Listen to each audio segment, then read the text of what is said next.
Siente en tu interior la belleza de Teruel y disfrútala como solo tú sabes hacer. Ven y siente Teruel.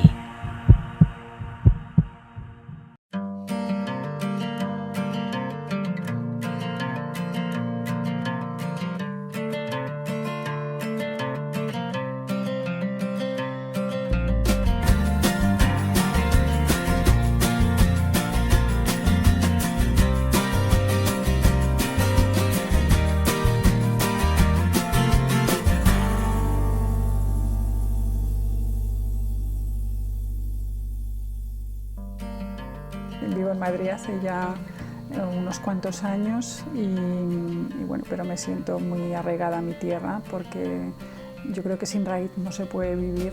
Un poeta o comunica o no es poeta, ¿no? O hace sentir o hace vibrar o realmente pues no es poeta, ¿no? Pero yo no creo que sea complicado entender la poesía. Lo que pasa es que la gente pues cada vez está menos educada en esto. Antes todo el mundo vivía en la poesía, ¿no? Trabajar en un gabinete político es siempre un máster, aprendes muchísimo. Yo creo que todo periodista debería pasar por hacer política en algún momento porque ahí se gestiona. Realmente es mucho más complicado incluso que hacer política internacional. La crisis nos ha arrastrado en estos 5 últimos años, que además coincide con el 15M, ¿no? Y ha abierto a la gente a una comunicación, le ha abierto una ventana a la crisis, sobre todo porque la gente quiere saber, quiere cambiar su vida, porque en general es complicada, no hay trabajo. Date cuenta que estamos con 4 millones y pico de gente que no tiene trabajo. Izquierdas y derechas, si es antiguo o moderno, no lo sé. Yo creo que hay, fundamentalmente es esto, un mundo neoliberal, capitalista y brutal que empobrece a las gentes y que no reparte la riqueza por igual. Cuando yo bajo a Teruel, pues es que claro, no tengo una vía tan reivindicativa, viajo a mis raíces. Yo tengo la impresión de que soy una aragonesa que ha ido a trabajar a Madrid, como muchos otros, que me he tenido que ganar todo. No me han regalado absolutamente. Yo siempre digo que es muy exótico ser de Teruel porque somos tan pocos que realmente es una exotiquez decir soy de Teruel, y además siempre aparece alguien que es de Teruel y que hace una cosa rarísima en el mundo y que no lo hace nadie más.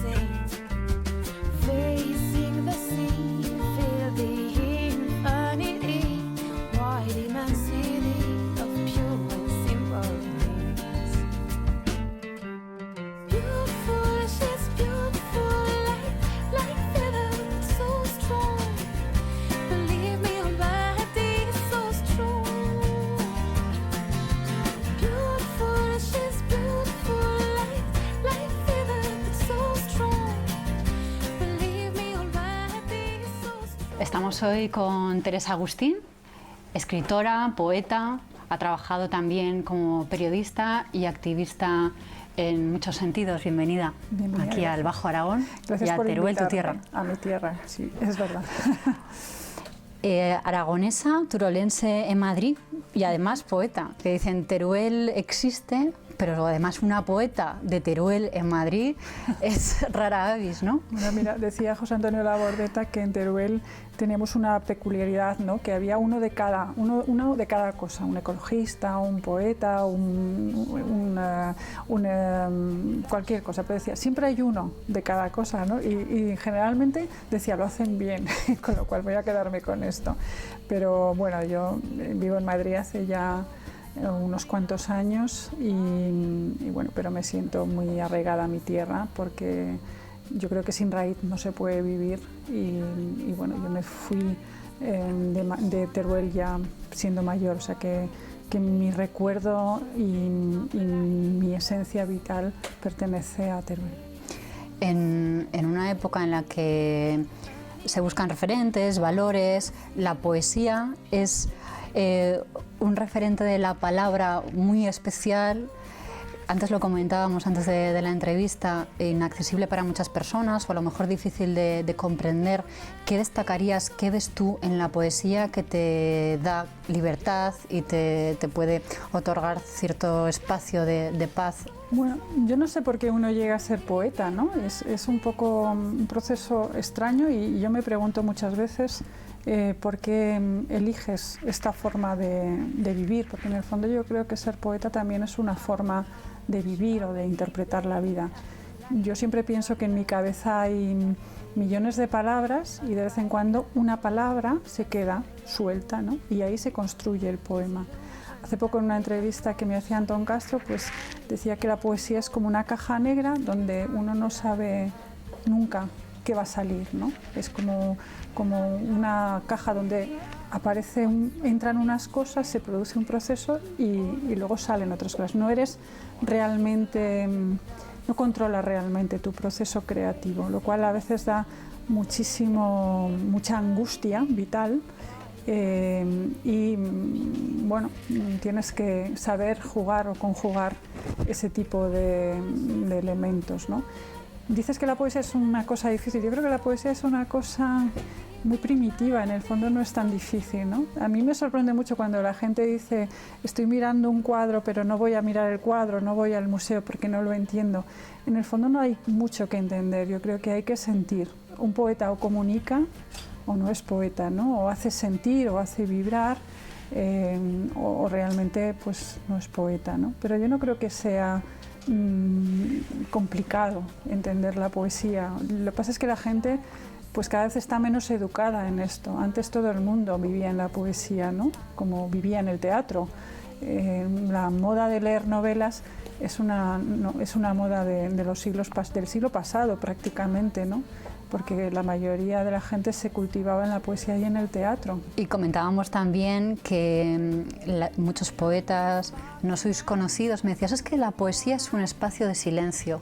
Sí. ¿Tú crees que además de que sea un espacio de silencio, el hecho de una tierra como Aragón y especialmente la provincia de Teruel, que es muchísimo más silenciosa, permite ese tipo de reflexiones más pausadas? Sí, yo creo que sí. Además, es que Aragón y Teruel en sí es una tierra de silencio, de muchos silencios, por las circunstancias históricas que la han obligado a tener lamentablemente, ¿no? un exilio interior importante.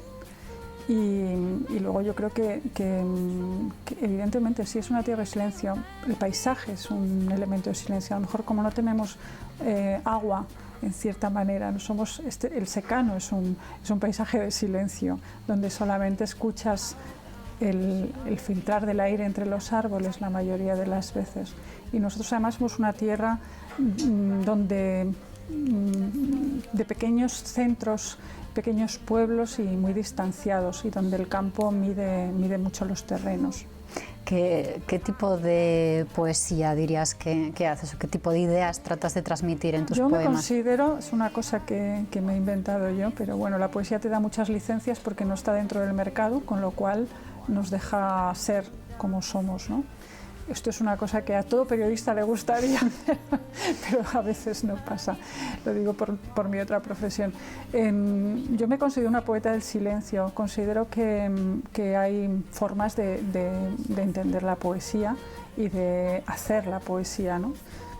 Yo con el tiempo que trabajo la poesía y es un elemento de meditación, como ya he dicho, de mirar el mundo, de interpretar el mundo. En el fondo tiene mucho que ver con el pensamiento, ¿no? Y cómo estructuras, pero también con la estética, es esa mezcla.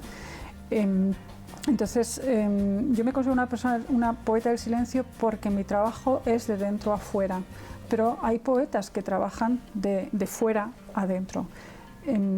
Cuando trabajas de dentro a fuera, evidentemente hay silencio, ¿no? Y además hay construcción, hay pensamiento y también una parte de devoramiento, por decirlo así, ¿no? De algo que te devora internamente. A veces hay que dejar de escribir para poder seguir escribiendo. Decías que tú trabajas en la poesía, pero la poesía no te ha permitido vivir de ella. Entonces te has dedicado a otras labores, especialmente periodísticas, en la Fundación Alternativas, como jefa de prensa de Julio Anguita, has escrito también en periódicos, en Andalán. Esa faceta es totalmente contraria a este silencio del que estamos hablando, porque son los medios y además dentro de la política, súper activas, súper expuestas, son dos mundos casi opuestos, ¿no? Opuestos, o sea, desde luego yo siempre me he planteado, me gusta el periodismo, quizás tal cual está en estos momentos me angustia un poco ver la situación del periodismo actual, ¿no? Creo que estamos asistiendo a una reconstrucción del periodismo y que el periodismo tal como lo entendíamos pues cada vez se parece menos, pero bueno, todavía siguen reductos. Todavía tenemos que aplaudir que existan periodistas que van a cubrir conflictos, que están ahí con los refugiados, que están en la guerra, porque eso para mí es ese periodismo que permite ver la otra realidad, con lo cual hay un aplauso a ese periodismo que es necesario como el aire para poder hacer una sociedad más justa. Luego están los periodismos de salón, al que me he dedicado yo con más o menos suerte. Bueno, pues es el periodismo de gabinete, la gestión de noticias. Yo me considero sobre todo una gestora de noticias, aunque empecé a escribir en Andalán, en la redacción de Andalán, y ahí aprendí, pero un periodismo más sosegado. A mí me gusta ese periodismo semanal, el de los semanales, de los quincenales, que en España no ha triunfado nada. En la comarca, sí. En la comarca, pero que realmente no somos un país que lee grandes, que ha leído, que cultiva los semanales, que busca. No tenemos un Spiegel, no porque no haya buenos periodistas que lo hayan querido hacer, sino porque no ha sido recibido, ¿no? Pero a mí me gusta ese periodismo más que de noticia diaria, y mira que lo he tenido que hacer en mi trabajo, me gusta la reflexión, en ese sentido es otro tipo de periodismo, ¿no? De tu etapa dentro de gabinetes con Julio Anguita, ¿qué es lo que más te marcó? Pues yo creo que hice un máster porque yo venía de sitios más amables, que no eran la política activa.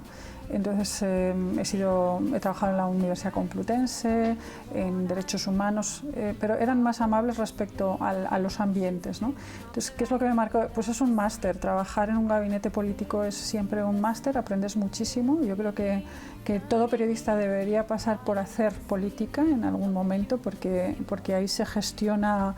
Realmente es mucho más complicado incluso que hacer política internacional, porque cuando estás haciendo política nacional, pues están los poderes, los antipoderes y los juegos. Las ¿Qué pasiones. Es lo que me marcó? Sí, las pasiones, ¿no? Es decir, yo antes también lo comentábamos, yo creo que para ser un buen jefe de prensa fundamentalmente hay que no ser un comisario político de tu jefe de prensa, y eso a veces es complicado. Por eso creo que está muy bien que haya técnicos y que los políticos escuchen a los técnicos, que son los que conocen cómo funcionan los medios. Mi experiencia con Julio Anguita fue buena como jefe, creo que ha sido mi mejor jefe, sin duda, pero también dura por el entorno, porque hacer política en ciertos momentos ha sido complicado, ¿no? Pero bueno, para mí una experiencia positiva, pero prefiero no volver a hacer de jefa de prensa de un político.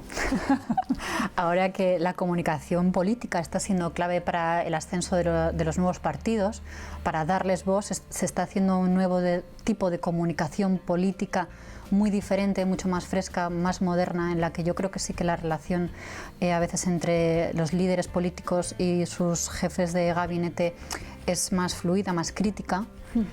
¿Qué errores crees tú que son los principales? Y también te quería preguntar si crees que está relacionado la caída de los partidos tradicionales con ese tipo de gestión de la comunicación errónea.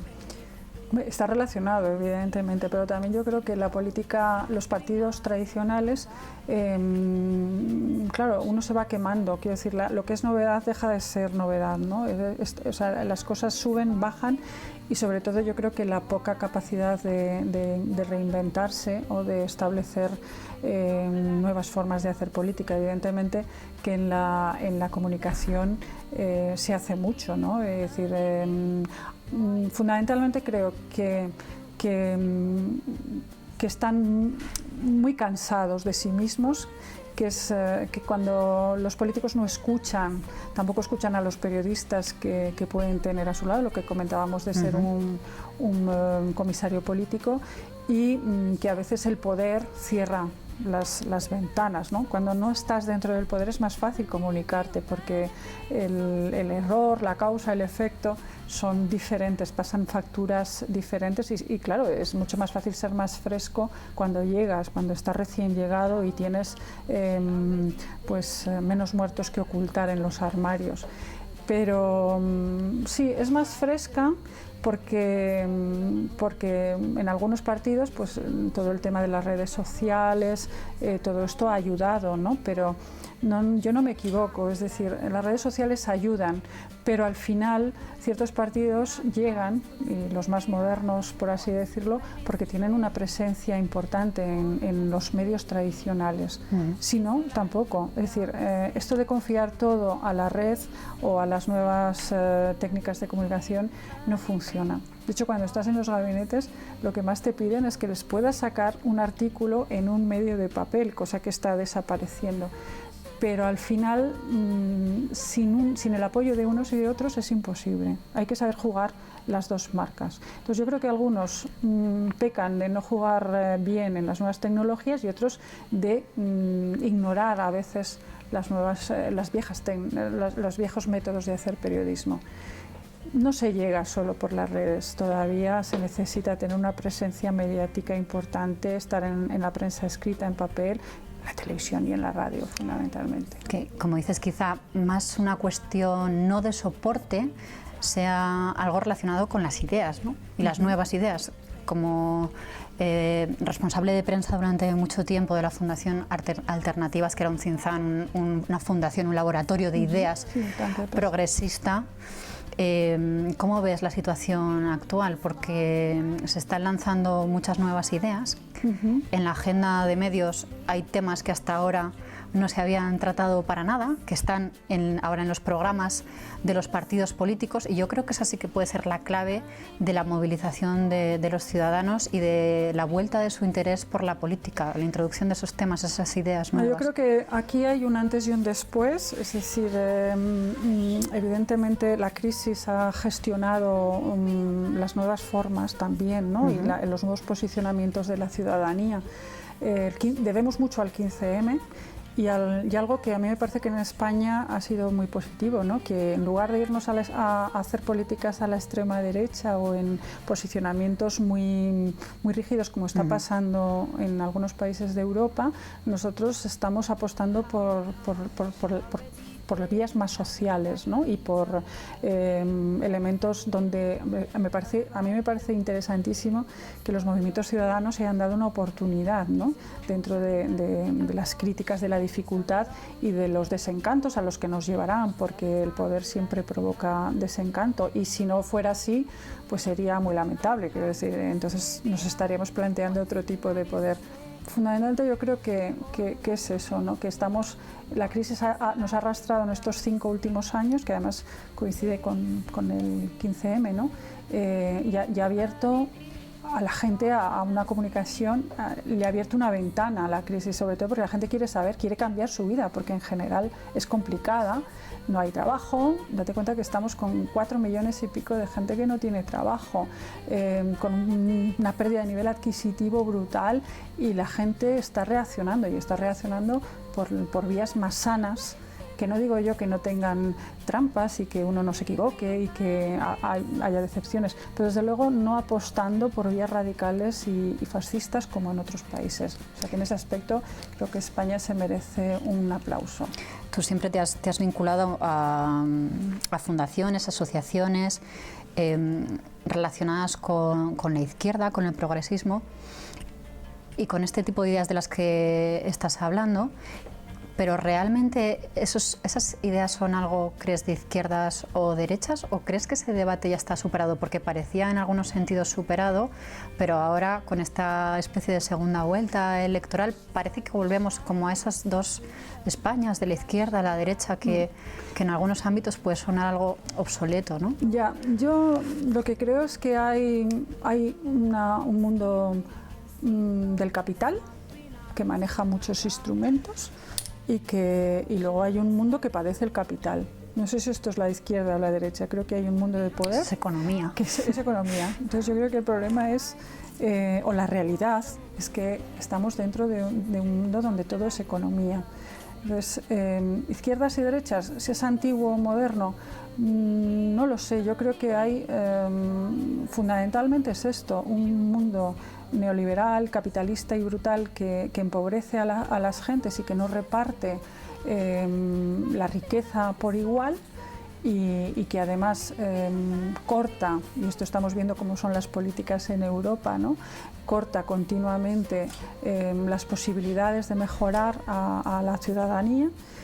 Y luego pues gente que quiere que el reparto sea de otra manera, ¿no? Yo creo que estamos hablando de políticas capitalistas que son absolutamente austeras, abusivas e injustas y gente que está abogando porque el reparto sea diferente y haya más justicia social. ¿Eso es ser de derechas o izquierdas? Pues no sé, lo dejo ahí la pregunta. Yo creo que lo que es simplemente reclamar algo que es más justo para que todo el mundo pueda vivir mejor y no lo que está pasando es que cada vez en este país, por ejemplo, hay más ricos, muy muy ricos, que se llevan el dinero a Panamá en muchos casos y que luego hablan de patria, y gente que cada vez es más pobre.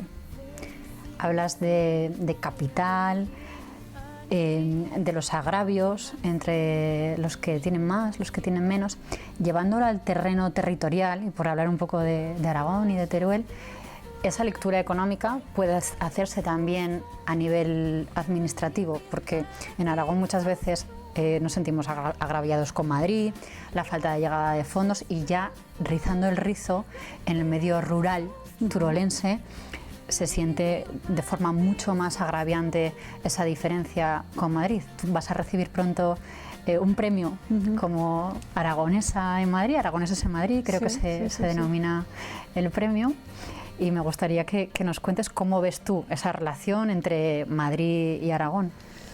Pues es que, claro, vivir en Madrid es un poco, no sientes un poco esa gran diferencia, ¿no? Yo me siento aragonesa, pero también ciudadana del mundo, ¿no? Y a mí Madrid me ha recibido muy bien. Y la verdad es que toda la gente que te rodea en Madrid es que somos de Soria, de Cuenca, de Sevilla. Esto es muy plural. Realmente Madrid pues será como piensan muchos, un poblachón, pero realmente un poblachón de gente que estamos ahí trabajando, uniendo. Entonces esa sensación desde Madrid no se nota, esa fractura, ¿no? Aparte que Madrid está siendo una ciudad muy castigada, ¿no? También por el paro y por las diferencias sociales se empiezan a notar muy claramente. Cuando viajas a Teruel notarás, claro, con toda seguridad el contraste de las diferencias que existen en cuanto a infraestructuras, a comunicaciones. Bueno, yo creo que a Teruel... A Internet, básicamente, que es algo que parece de otro mundo, ¿no? Yo en Teruel lo que pasa es que claro, primero es la única ciudad de España que no está comunicada con Madrid, que ya en tren, ¿no? Que ya es bastante. Pero cuando yo bajo a Teruel, pues es que, claro, no tengo una vida tan reivindicativa, viajo a mis raíces. Entonces, también ahora es un paraíso perdido en muchos casos y también el sitio donde mis padres descansan, ¿no? Y esto es una forma también de entender el mundo, ¿no? Es decir, yo también quiero descansar cuando tenga que volver, quiero descansar ahí. Entonces, es un poco, claro, para mí Aragón es mi paraíso, ¿no? Es mi raíz, mi mundo, son mis palabras y probablemente una forma de estar en el mundo siendo poeta, ¿no? Entonces las diferencias, es que de verdad que desde Madrid, como Madrid es tan plural, yo no tengo la impresión de que estoy en la comunidad rica por excelencia. Yo tengo la impresión de que soy una aragonesa que ha ido a trabajar a Madrid, como muchos otros, que me he tenido que ganar todo, no me han regalado absolutamente nada, que he tenido la suerte de poder ser más o menos libre, que ya me parece dentro de las dificultades, y de verdad, nunca no lo pienso desde esa perspectiva. Lo que pasa es que sí que me gustaría que esta tierra tuviera cada vez más conciencia de todo lo maravilloso que tiene, ¿no? Mi tierra, y a veces me entristece un poco pues ver cosas que podrían estar culturalmente, ¿no? Muy conectadas con el resto de España y hacer bueno, pues que la gente conociera todo lo que tenemos. No invertimos, esto sí que me da un poco de rabia, ¿no? Y hoy voy a ser política, pero yo he estado en el centro de Buñuel, en Calanda, que es maravilloso, y me hubiera gustado verlo lleno de gente, de Madrid, de Barcelona, de niños de instituto que vienen a conocer una figura como Buñuel.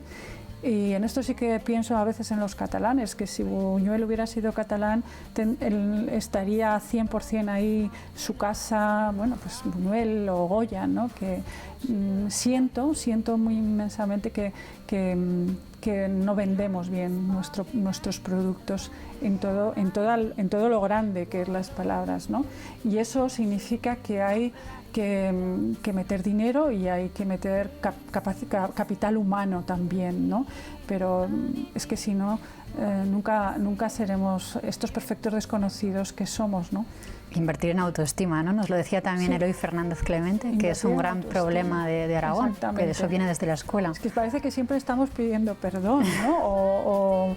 O no. Creo que eso está cambiando un poco. Yo creo que las nuevas generaciones de aragoneses nos sentimos muy aragoneses, estemos en Madrid o en la Conchinchina. Yo siempre digo que es muy exótico ser de Teruel porque somos tan pocos que realmente es una exotiquez decir soy de Teruel, y además siempre aparece alguien que es de Teruel y que hace una cosa rarísima en el mundo y que no lo hace nadie más. Es decir, dentro de nuestras pequeñas fronteras somos gente maravillosa, es decir, damos gente como Buñuel, como Goya, somos estupendos, ¿no? Y no lo vendemos, ¿no? Es decir, no sabemos vender. Pues en esa línea te voy a enseñar una pregunta que ha dejado la anterior invitada para ti, que bueno, no sé si habrás contestado ya un poco con esto que acabas de decir, pero te la enseño, es de Carmen Magallón, de tu amiga Carmen. Teresa, como sabes, pues nosotras fuimos al mismo colegio. Bueno, yo estaba interna en el Sagrado Corazón de Jesús y luego iba al instituto con el grupo de profesores y profesoras que nos abrieron tantos caminos, y tú eras, bueno, de allí de Teruel, venías al colegio, no nos conocíamos y luego nos conocimos a través de Luis Germán en una manifestación por la paz, y desde entonces seguimos ahí hablando y juntas en la revista En Pie de Paz y en la poesía, en Cuadernos de Aretusa, pero realmente la poeta eres tú. Y como Teruel nos unió, y sé que tú vives en Madrid, pero quieres mucho a esta tierra nuestra, me gustaría preguntarte qué ha significado Teruel en tu experiencia vital y qué personas recuerdas, y cómo ves el presente y el futuro de esta zona. Hemos contestado un poco. El presente y el futuro, casi nada. Sí, bueno, pues para mí, Carmen, que me hace esta pregunta, también Carmen es también mi raíz, aunque íbamos al colegio y es verdad y no nos conocíamos, nos conocimos más tarde, y luego nuestra primera aventura fue ir a nuestro colegio, o sea, nuestro primer viaje. Yo creo que al mes, desde entonces somos amigas, ¿no? Somos amigas desde hace más de 30 años, y nuestro primer viaje fue irnos a nuestro colegio, que era el Corazón de Jesús de Teruel, que estaba al lado del obispado, es toda una institución, colegio lleno de pasillos y de recovecos, y entonces a partir de ahí pues nuestra amistad ha crecido en muchos aspectos, ¿no? Entonces para mí Carmen también es Teruel, es mi raíz, ¿no?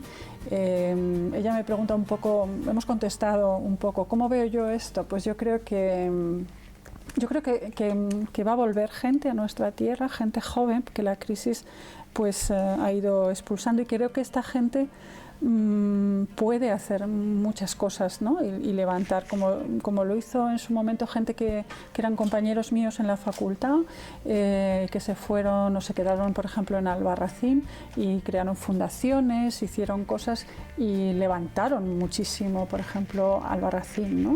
Y esto es gente que tenía ideas nuevas y que apostaron por nuestra tierra. Algunos nos hemos ido, es decir, que también porque a veces nuestras profesiones y porque cuando uno es joven quiere vivir también otros mundos.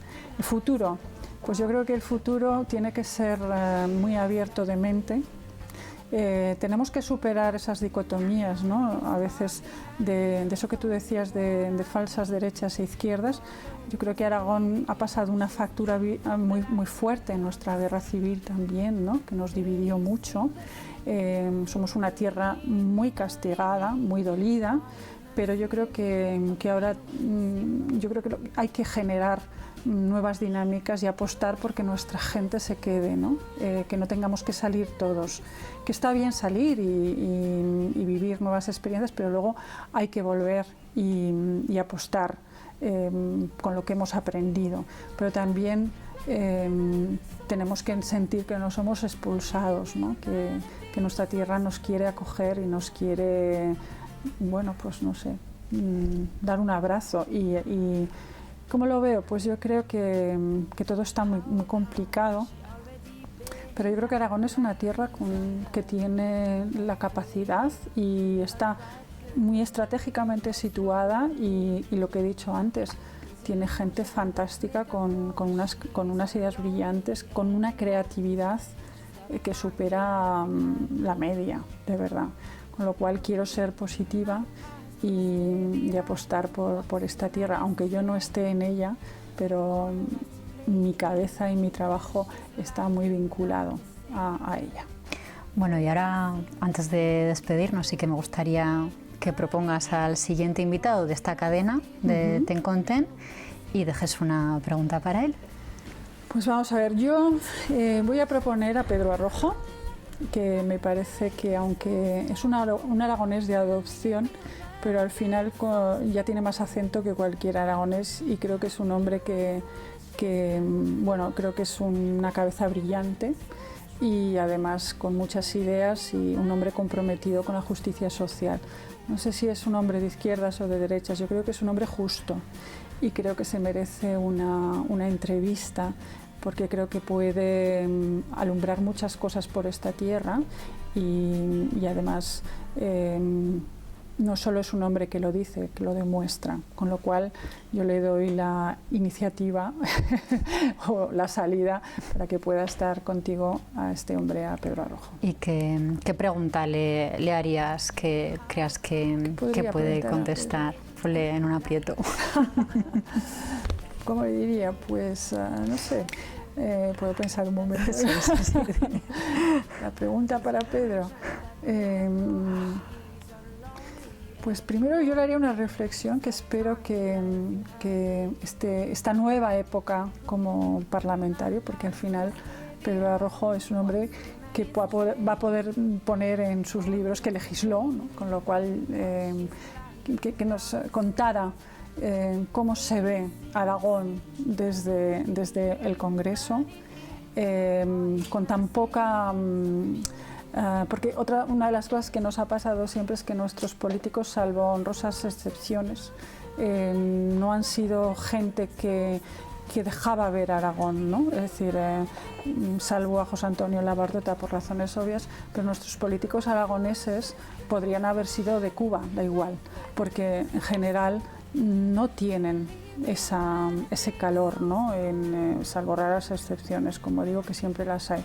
Entonces, me gustaría que nos contara cómo es el Congreso y cómo un activista social se va a integrar en una labor de política, entre comillas, tradicional. Muy bien, muchas gracias, Teresa, por estar con nosotros.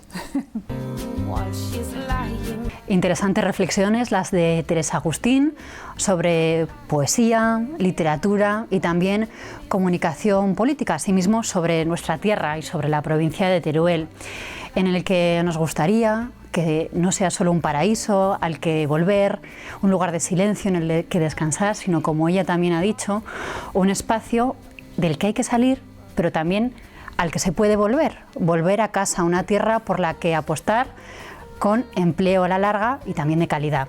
Les dejo con un poema de Teresa Agustín. En otoño yo soy el árbol de casa y empiezo a quedarme, a recoger las últimas trenzas del sol, y un ligero frío va arañando lo poco que tengo. La noche empieza a ser más larga y la gente que amaba se va. Es más duro el inicio, la idea de la ausencia, de mi cuerpo sin hojas, que la ausencia viva que habitará el invierno. Frente a mí, parado como yo, el árbol de la otra casa sufre la misma agonía. Y no hablamos, no aprendimos cómo se hablan y se abrazan los árboles en el otoño.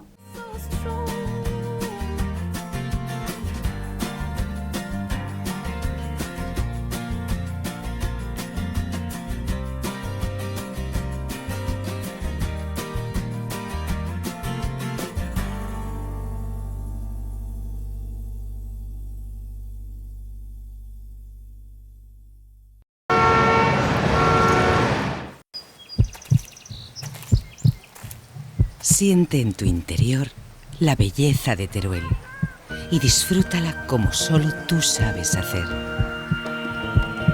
Ven y siente Teruel.